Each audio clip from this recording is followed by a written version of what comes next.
Wife left me right after my cancer diagnosis texted, not what I signed up for. Then came my move. Before we begin, let me ask you something personal.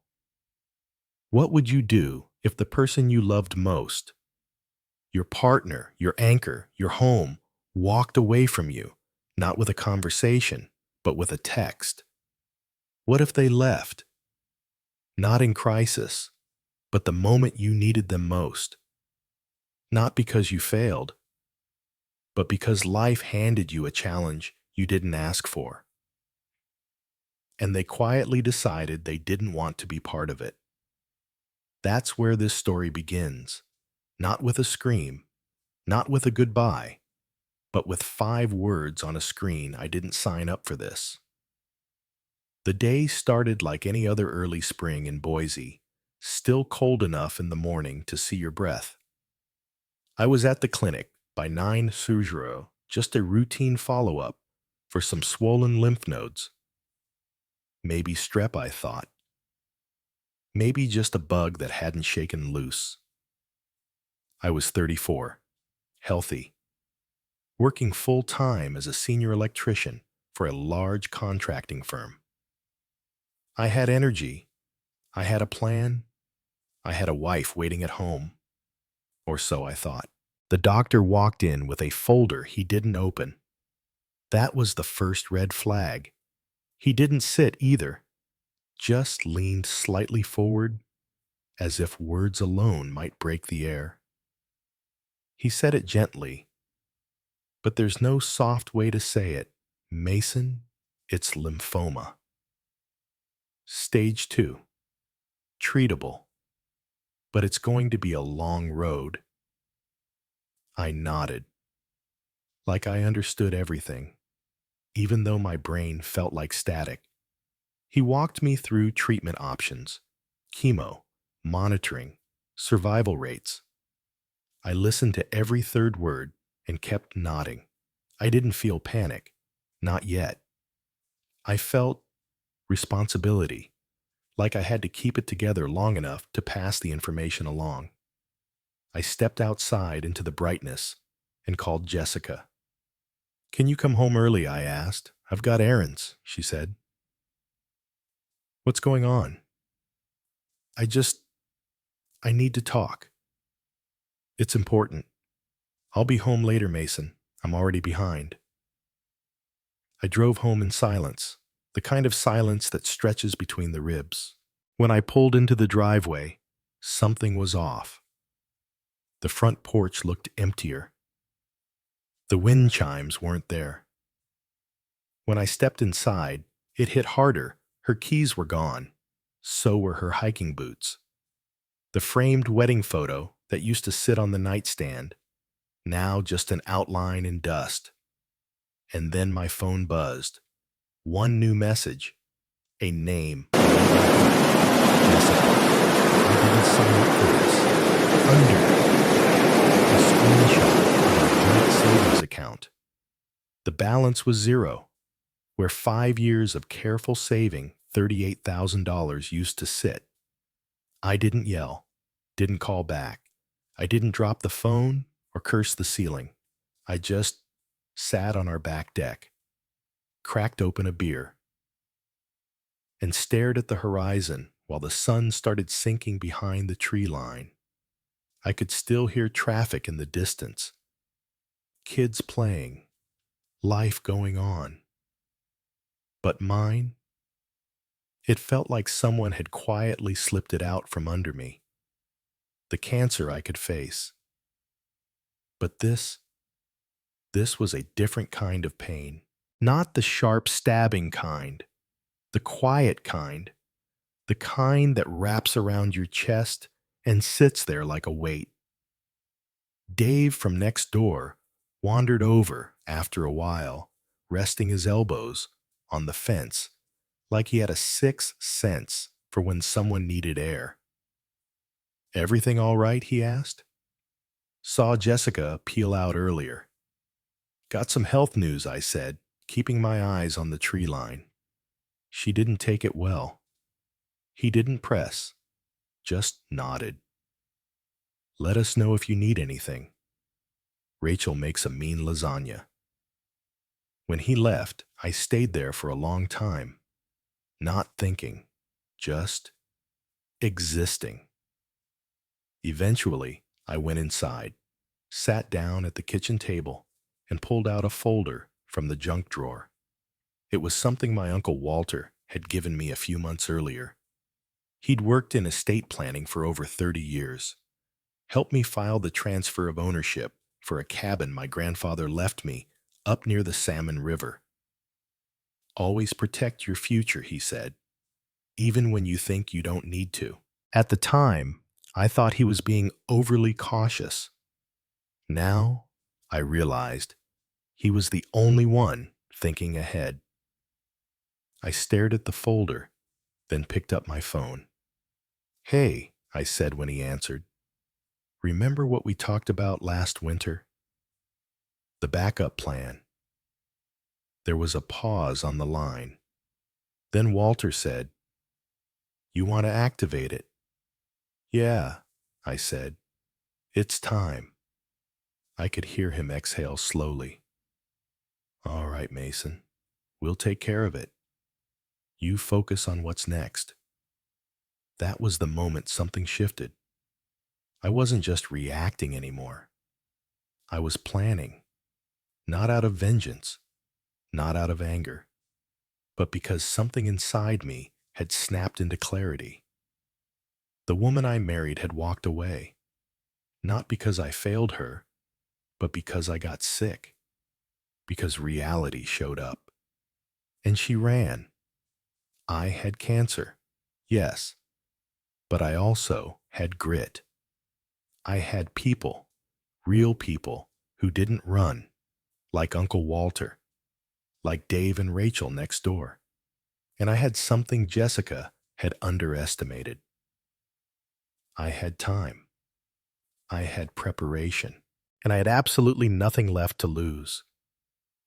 That night, I stood in the bathroom, staring at my own reflection. I didn't look sick yet. Not really. But I didn't look like the man from a week ago either. And for the first time, I whispered something out loud. This doesn't end with her walking away. It didn't. Not even close. And that was only the beginning. You'd think, after the first shock, after a text that guts your marriage, and a diagnosis that flips your future upside down, nothing else could really surprise you. But grief has layers. And betrayal, it has echo. I woke up 3 days later to an unfamiliar stillness. Not the comforting kind. Not the kind you get on slow Sunday mornings. This was the kind of quiet that hums with absence, like something has been scraped out of your life and left an empty space that refuses to fill. The first round of chemo was scheduled for 10:00 a.m. I took an Uber to the clinic. Didn't want to ask anyone for a ride. Not yet. Not until I figured out how to explain that the woman I used to share a bed with had left me before the first IV even went in. The nurse greeted me kindly, but with that practiced softness people use when they're not sure how strong you are.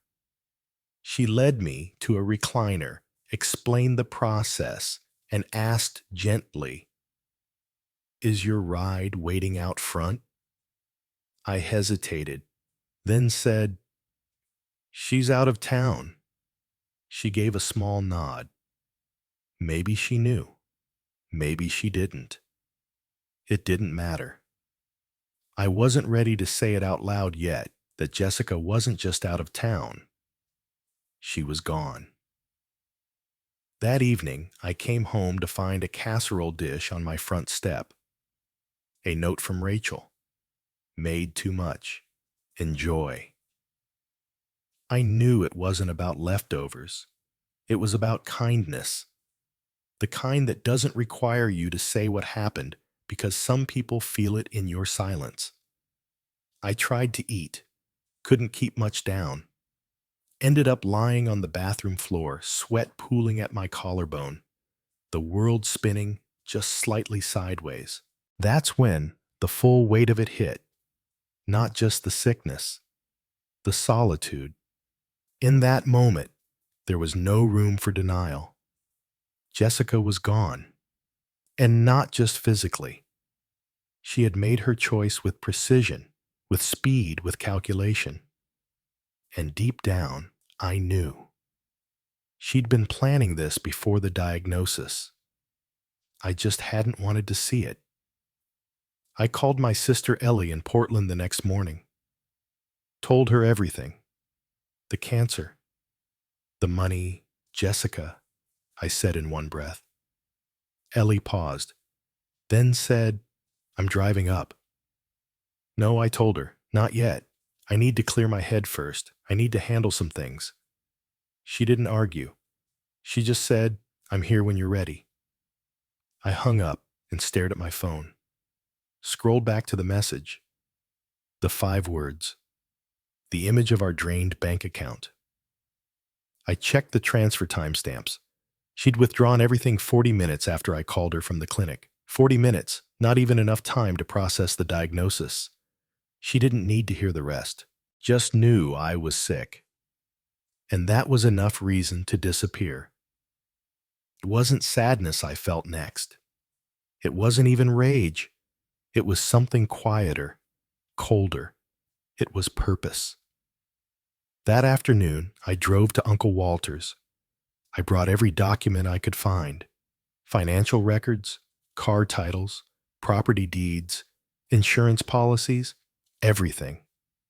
He read in silence for 15 minutes, then took off his glasses. "She can't just take everything and walk," he said.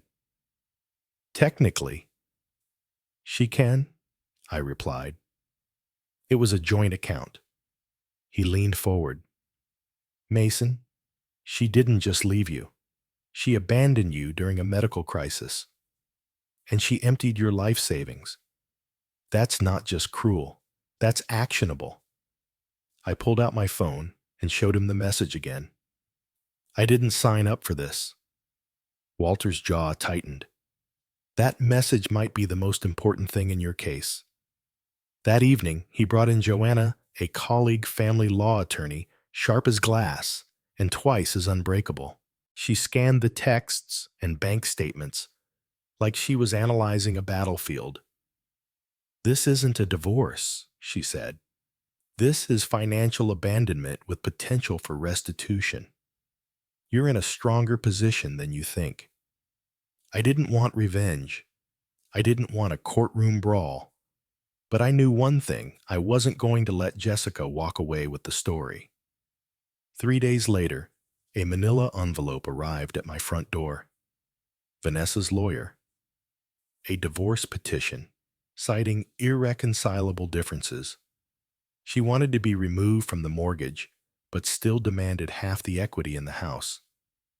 No mention of the money she'd taken. No mention of my illness. Just legalese cold and polished. I took the envelope to Walter's. Joanna read through it, then looked up and said, "She thinks you'll roll over." "What do we do?" I asked. "Nothing yet." Joanna said, "Let her show her hand." 2 days later, I got a text from an unfamiliar number. "Mason, it's Jessica. I know you're upset. We need to figure this out. My lawyer says I'm entitled to half the house." I didn't reply. 3 days after that, Mason being childish won't help. "I know you're going through stuff, but I have rights too." Stuff. That's what she called it. Not cancer. Not a life-threatening illness. Just stuff. I stared at the screen for a while. Then with a calm I didn't even recognize, I blocked the number. That night, my second round of chemo hit harder. My body trembled from the inside out. I lost 9 pounds in a week. Ellie drove up anyway. Brought food I couldn't eat, and stories I couldn't laugh at yet. She sat with me, quiet, present, not needing answers, just willing to be there. And that was the moment I understood something. Jessica had run from the fire, Ellie. She stepped into it and sat beside me. That was the difference. The next morning, another letter arrived from Jessica's lawyer. More demands, more cold instructions about what I owed her. But this time, I didn't feel overwhelmed. I felt ready because Jessica had made her move. And now, it was time for mine. There's a moment in every fight, every real fight, where the rules quietly change. The person across from you isn't looking for compromise anymore. They're trying to win. And suddenly, you realize, so are you. That moment came for me 2 weeks after Jessica's lawyer sent their second letter. This time, they weren't just asking for half the house. They wanted access to any future assets, including anticipated inheritances or sale proceeds. I read it 3 times, trying to make sense of what they even meant. Then it hit me.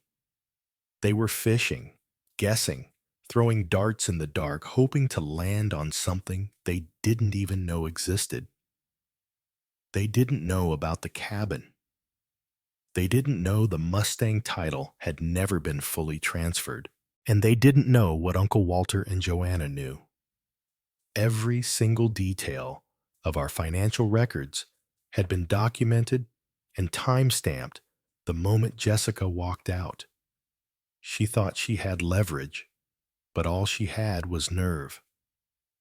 I called Joanna. They're reaching, I told her. But what if we let them think they've grabbed something real? There was a pause on the line. You want to bait them. I want to set a trap. She didn't hesitate. Okay, Mason, let's do this carefully. The next morning, I called the investment office handling a small 401k I'd rolled over years ago. I asked in the most casually obvious voice I could manage about early withdrawal penalties due to medical hardship. The advisor walked me through the process while I scribbled meaningless notes on a sticky pad. After that, I called the real estate agent handling my grandfather's cabin, told her I was considering liquidating the property instead of holding it, made sure to mention I was expecting a quick cash buyer, and finally, I left a message with a credit union about possibly refinancing my truck to pull out some equity for bills. Each of those calls traced, each one made on a line I knew Jessica's side had found a way to monitor. I wasn't being paranoid. I was being careful. Because 2 days later, a new letter arrived from her lawyer. They wanted to include any proceeds from the pending cabin sale and a fair division of all retirement and investment accounts. Joanna smiled when I handed it over. She took the bait, she said. Now what? Now we show our cards. We spent the next 10 days building the case brick by brick. Every dollar, every transfer, every message she'd sent, every call record that showed she knew about my diagnosis before the bank withdrawal. Joanna even got a statement from Megan, Jessica's cousin, who confirmed Jessica had told the family everything about my cancer before she left. Megan had also shared something else, a screenshot of a text Jessica had sent weeks earlier. Mason's going to fall apart when he hears I'm done. I just hope he signs everything and doesn't drag this out. That wasn't just selfish. That was strategic. That was someone counting on me being too sick to fight. But I wasn't falling apart. I was just getting started. 2 mornings later, as I pulled into the cancer clinic for round 4 of chemo, I spotted a familiar car, parked half a block down silver BMW, tinted windows, idling quietly. Jessica's father. He didn't wave, didn't smile, just stared at the entrance like he was waiting for someone to collapse on the way in. I walked straight to the driver's side, knocked on the window, and waited. He rolled it down slowly, wearing the same composed expression he probably used in courtrooms and boardrooms for decades. "Mason," he said, "you look unwell. Chemo will do that. I'm here on behalf of my daughter. She's concerned." I raised an eyebrow. Concerned about what? That I might survive. He cleared his throat. "She says you're being unreasonable, that you're refusing to negotiate. She's prepared to be generous given your situation. A fair division of assets, including the house. She emptied our accounts the day I was diagnosed. She's not offering generosity. She's offering guilt with a side of legal spin." "She was emotional," he said, adjusting his collar. "People make mistakes in moments like this." I shook my head. "She made a decision, not a mistake." He leaned in, voice lowering. "Mason, you're sick. You need to focus on getting better, not fighting a battle you can't afford." That's when it hit me. That was their angle. That's what Jessica, her lawyer, and her father were all counting on. That I was too tired, too broke, too broken, that I'd fold under pressure, that I'd take a raw deal just to get some peace. But they didn't know about the cabin trust. Didn't know I'd already filed to revoke her access to every shared title she never completed. Didn't know I was documenting everything. I stepped back from the window. "Tell Jessica I'll respond through my lawyer." Friday morning. I turned and walked away. He didn't call after me, just sat there, engine humming, watching me walk into a building they all assumed would be the place I'd lose everything. But they were wrong. That Friday, Joanna filed our own divorce petition. It included a formal motion to recover the withdrawn funds, preserve exclusive rights to the home, and challenge Jessica's actions as financial abandonment during a medical crisis. Everything was attached: emails, call logs, bank records, the message Megan's statement. Clear, cold, complete. We didn't leave room for interpretation. By noon, Jessica's lawyer called Joanna's office requesting a meeting to discuss resolution options. And that was when I finally let myself exhale. Because that wasn't just them flinching. That was them realizing the man they left behind wasn't broken. He was just waiting for his turn to speak. Remission. It's a word you don't expect to hear so soon. Not when your hair is still coming out in clumps. Not when you still wake up with the taste of metal in your mouth. And not when the weight of betrayal still sits like an anchor in your chest. But there it was. The doctor looked me straight in the eye and said it gently. "You're responding remarkably well, Mason. We're not out of the woods yet, but this is promising." For a moment, I couldn't breathe. Not because I was scared, but because I wasn't. For the first time in months, there was air in the room again. Not hope exactly, something sturdier, like ground under my feet. I walked out of that clinic with my beanie pulled down over my ears and sunlight bouncing off the pavement. The sky over Boise was still gray, still cold, but I felt something stirring in my chest that hadn't been there in a long time. And then, my phone buzzed. Unknown number. I opened the message without thinking. "I heard you're in remission."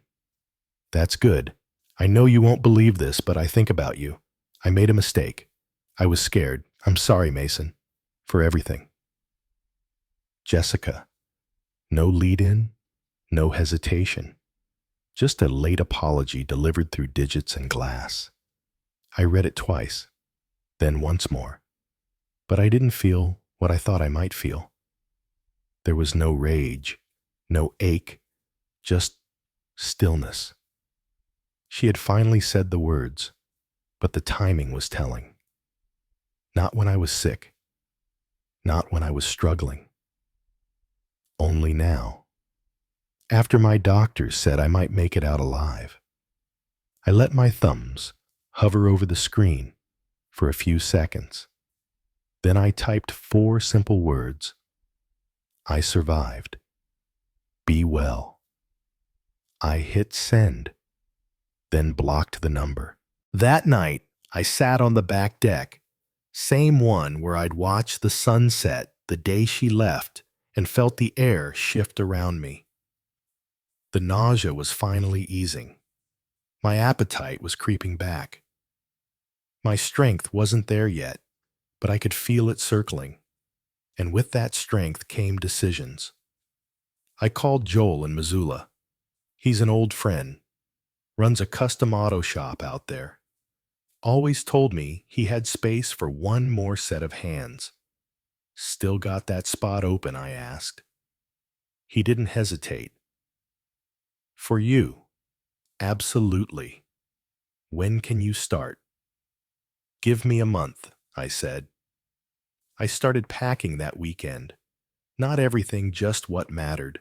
Photos of my mom, the original papers from the Mustang rebuild, my tools, a couple of jackets, my guitar, the flannel she never liked. I didn't take anything that had her scent on it. Didn't want the past sneaking into my new space. The cabin my grandfather left me up near Salmon River was waiting. I'd kept it all those years fixed up the windows, reinforced the roof, but never really lived in it. Never needed to. Now, it felt like the only place I'd ever wanted to be. Ellie came up from Portland again to help me move. She brought frozen meals and firewood, and when we stood in the middle of the cabin that first night, she looked around and said, "This place feels like you." It did. The porch overlooked a line of pines that stretched forever. The creek out back caught morning light like it had something to say. The quiet out there wasn't hollow, it was healing. I started waking up before sunrise, made coffee on a gas burner, sat in a chair I built with my own hands. Some mornings I read, others I just watched the steam rise into the cold air.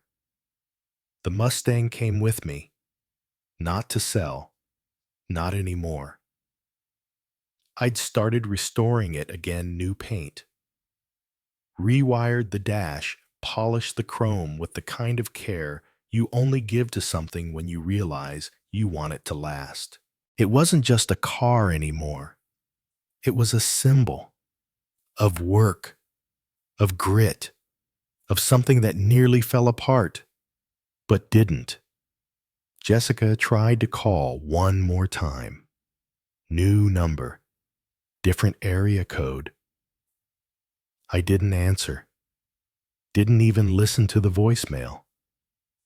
She'd said what she needed to say, and I'd already answered the only way that mattered, by building something she couldn't touch, couldn't undo, couldn't claim. My peace, my place, myself. I spent the next few weeks fixing fences, chopping wood, teaching a couple of kids from the nearby town how to use tools properly, how to read blueprints, how to wire something without burning the place down. One of them asked me if I used to be married. I nodded. Used to be, I said. Did she die? He asked. No, I said with a small smile. Just disappeared when things got hard. He nodded like he understood more than a 17-year-old probably should. People do that, he said. I nodded. Yeah, but some don't. The fire crackled between us. We didn't say anything else. Sometimes the best truths don't need follow-up. When I wasn't working, I rested. I let the land slow me down. Let the quiet rebuild something that hospitals and courtrooms couldn't. And one evening, as snow began to fall soft and slow over the ridge, I looked around and realized something I hadn't felt since the diagnosis. I felt full.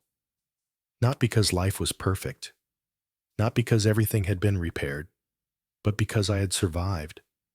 And not just the cancer. I had survived her walking away, the loss of trust, the unraveling of everything I thought I knew. And what I had now wasn't just peace. It was proof. Proof that some storms don't break you. They just wash everything fake away. There's a kind of silence that only comes after the fire. It doesn't roar. It doesn't echo. It settles. Like dust. Like breath finally finding its way through the lungs again. That's what it felt like waking up in the cabin that first spring morning. No beeping monitors, no legal letters sliding through the door, no messages from numbers I didn't recognize. Just the creak of wood, the scent of pine, and a coffee mug that warmed both hands.